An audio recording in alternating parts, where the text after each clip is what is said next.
സ്മൃതിതൻ ചിറകിലേറി എന്നുള്ള പാട്ട് എനിക്ക് ആദ്യമായിട്ട് ദൂരദർശനിൽ ഒരു അവസരമായിരുന്നു. ഉം ഉം. അന്നത്തെ അതാണോ സാറിന്റെ ഫസ്റ്റ് ദൂരദർശനിലെ പാട്ട്? ദൂരദർശന് വേണ്ടിയിട്ട് ആദ്യം ചെയ്തത്. അപ്പോൾ തരങ്ങിണി സ്റ്റുഡിയോയിലാണ് അതിന് മുമ്പേ ദേവരായ മാസ്റ്ററുടെ കൂടെ ഈ ദൂരദർശന് വേണ്ടിയിട്ടുള്ള പല പാട്ടുകളും റെക്കോർഡ് ചെയ്യുമ്പോൾ ഉം ഉം. ഞാൻ ഒരു അദ്ദേഹത്തിൻ്റെ കൂടെ ഉണ്ട്. ഉം ഉം. അപ്പോൾ അദ്ദേഹം എനിക്ക് പേര് തന്നു, നീയാണ് അസിസ്റ്റൻറ്റ് കണ്ടക്ടർ എന്ന്. അങ്ങനെ ഒരു പേര് ദേവരായ മാസ്റ്റർ, അതൊരു വലിയ ഭാഗ്യമാണ്. ഉം ഉം. അങ്ങനെ ദേവരായ മാസ്റ്ററുടെ ഏഴയലത്തെങ്കിലും നിൽക്കാൻ പറ്റിയ ഒരു ശിഷ്യനാണല്ലോ എന്നോർക്കുമ്പോഴിപ്പോഴും ഏറ്റവും വലിയ അഭിമാനമാണ്. ഉം.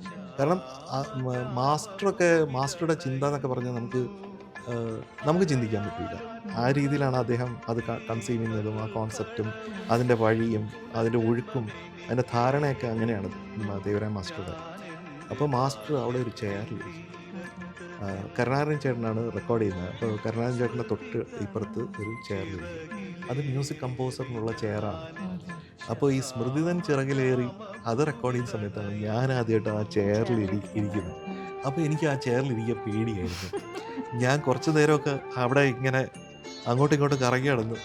അപ്പോൾ കരുണാകരൻ ചേട്ടൻ ചോദിച്ചു, എന്താ ചെയ്യാൻ ഇരിക്കും? ഞാൻ പറഞ്ഞാൽ എനിക്ക് ഇരിക്കാന്ന് പറഞ്ഞാൽ മാസ്റ്റർ ഇരുന്ന ചെയറാണ്.